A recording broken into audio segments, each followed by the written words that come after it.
Does your independent insurance agency have a named, effective, and repeatable selling process or system?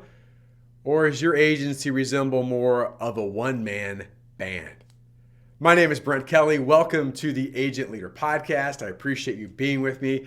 The mission of this podcast, as always, is to help you, the independent insurance agency leader, to help you be more educated, to be empowered, and be equipped to become your best version possible. And today we're going to talk about set offenses or selling systems, selling processes. And of course, do you have one? If you have one, is it effective? If you have one, is it repeatable? Can you teach others about it? And what competitive advantages will this give you anyway? Why is this such a big deal? We're going to be talking about all of this on today's episode. So have your pen and paper ready. I know for some of you, you may go, well, we have a set offense. Well, we'll talk about that. Some of you go, I think we have a set offense. And for others, you go, what is a set offense? And wherever you're at, certainly I want to add value to you and your agency today.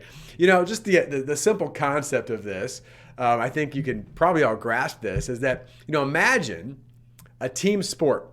And if you played a team sport, you can definitely relate to this. But imagine a team sport like basketball or football or hockey or soccer or whatever it is, right? Imagine that there was no set offense. There was no playbook.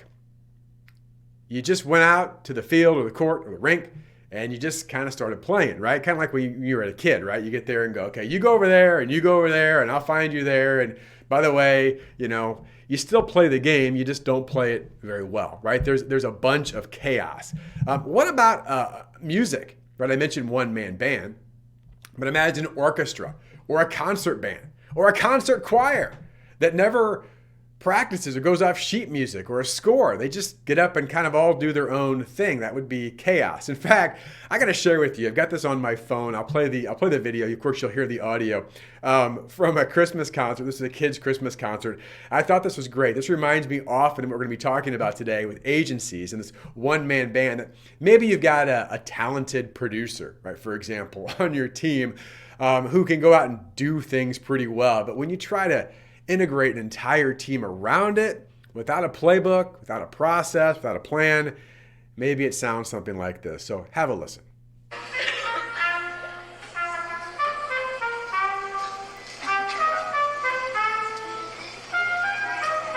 Here comes the band, by the way. This is the good producer right here.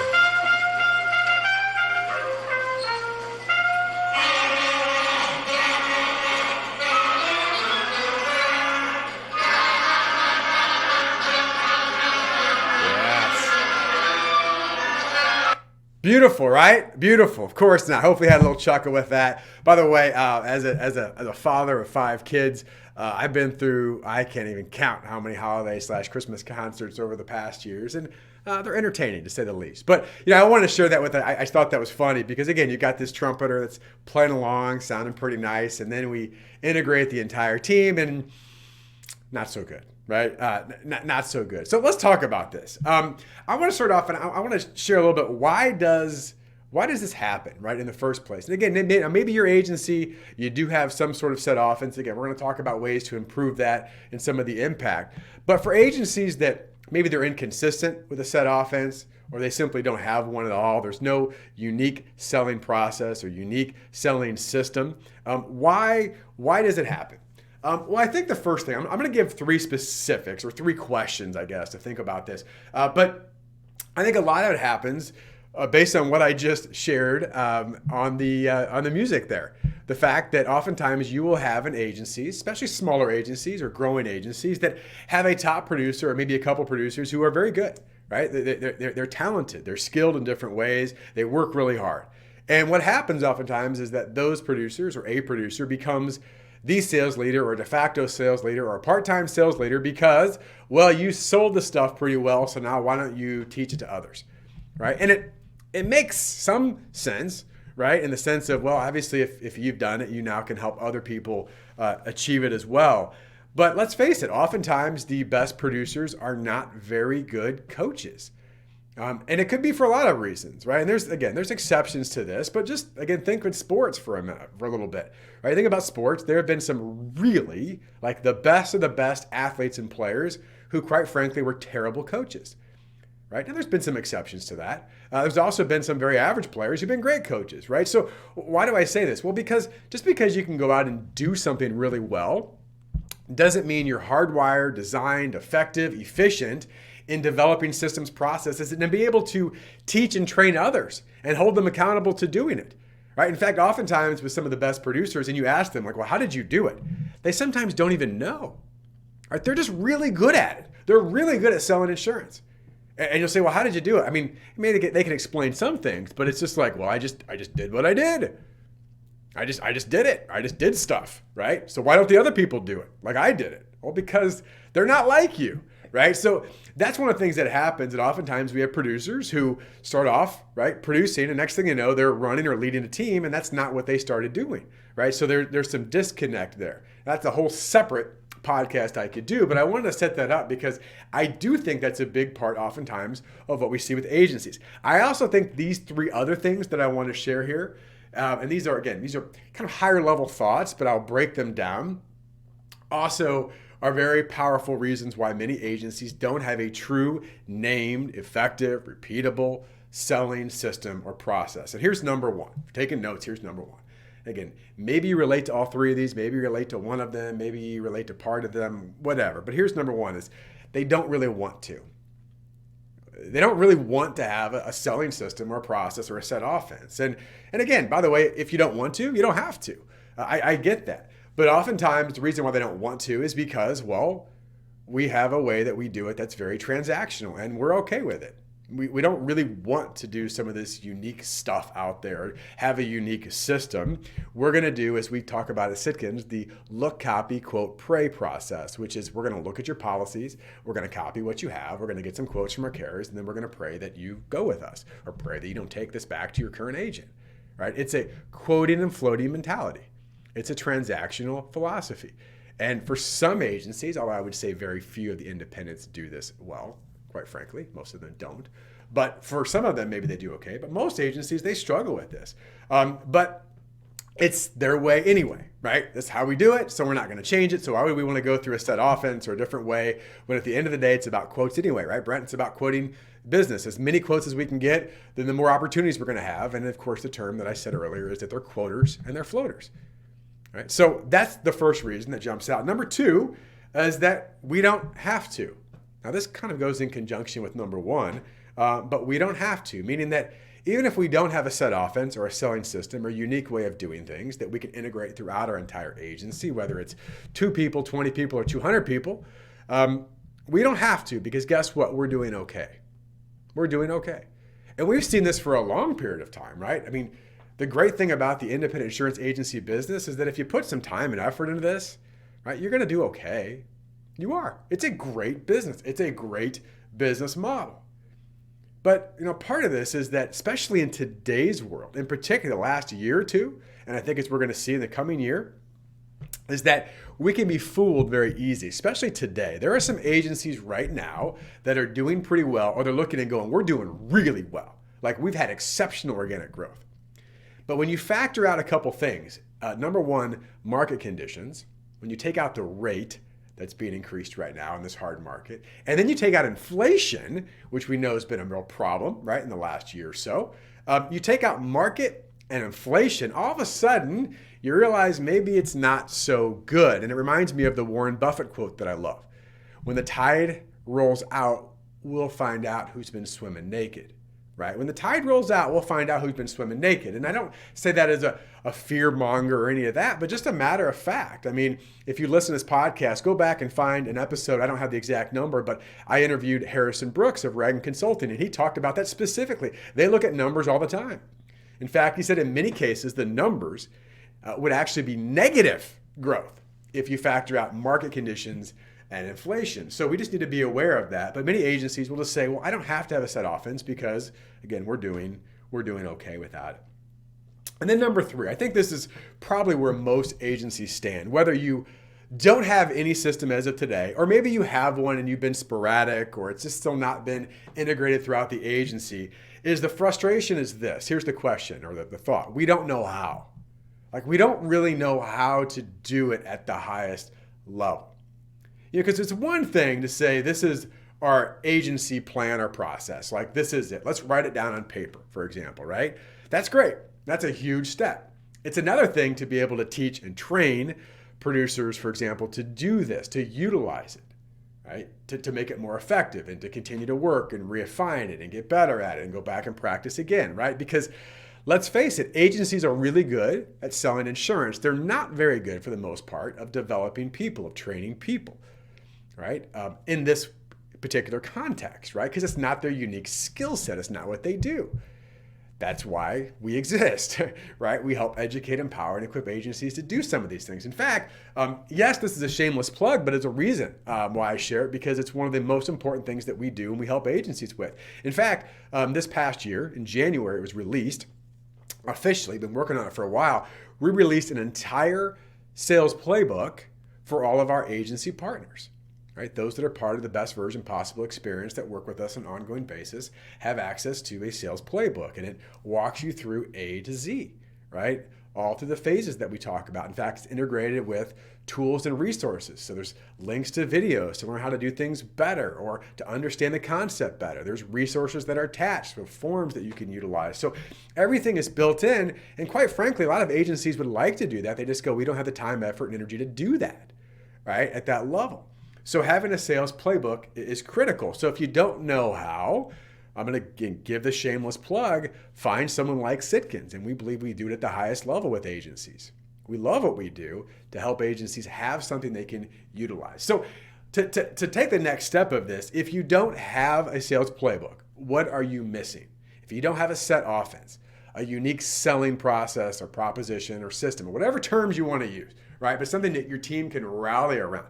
What are you missing? Well, outside the fact that we'll get to it, that it's about results, there's a lot of different ways we can look at results. To me, it starts with just having a plan, right? Just to be able to have a plan. I love this quote, though, by Dwight Eisenhower, because it relates to plans and planning.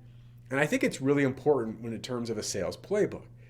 He said this, he goes, I have found that in preparing for battle, the plans were useless, but the planning was indispensable.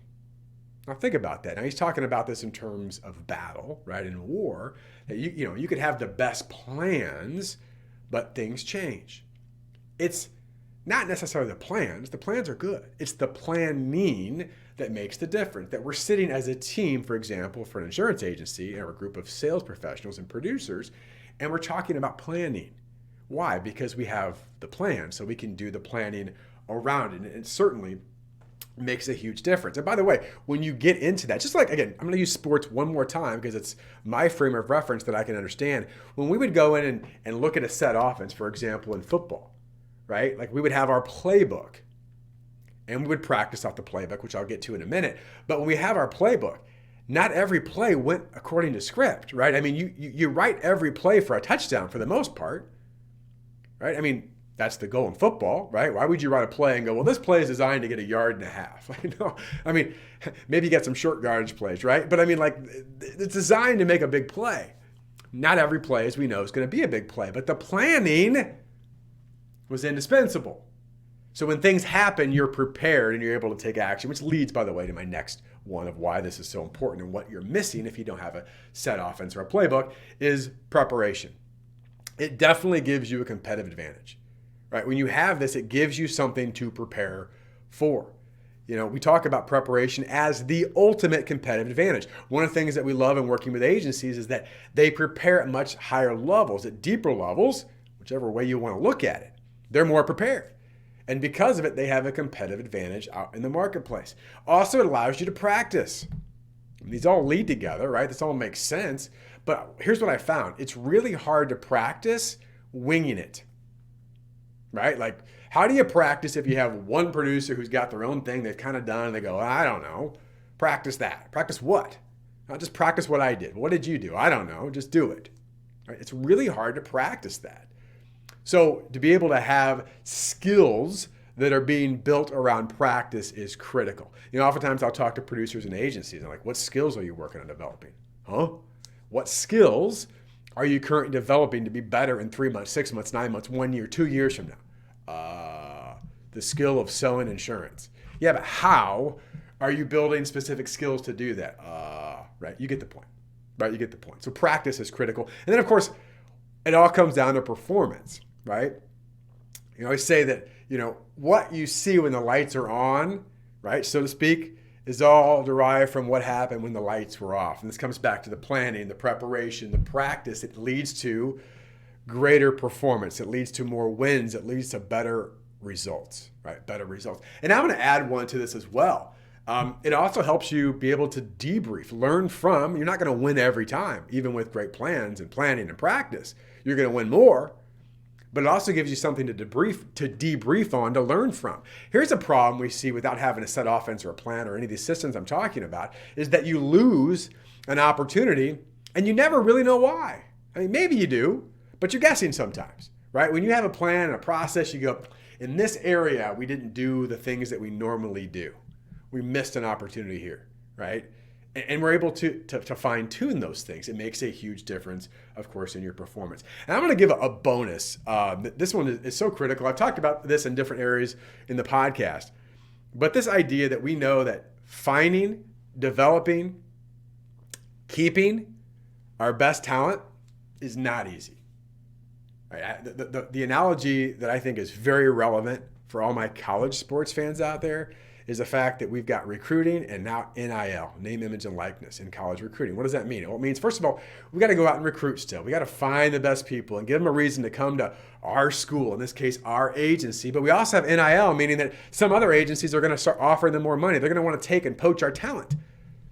So how do we find, keep, develop our best talent? Well, one of the things that we continue to find is that the agencies that have a set offense, a playbook, a system, it gives them advantages in different areas, not just with their clients, which we've talked about, to get more wins in the marketplace, but to get more wins in finding great talent. When you have a set offense, a playbook that you go, we've got something that other agencies don't have that we run off that's going to help you be more successful, they're more likely to be interested in what you have to offer.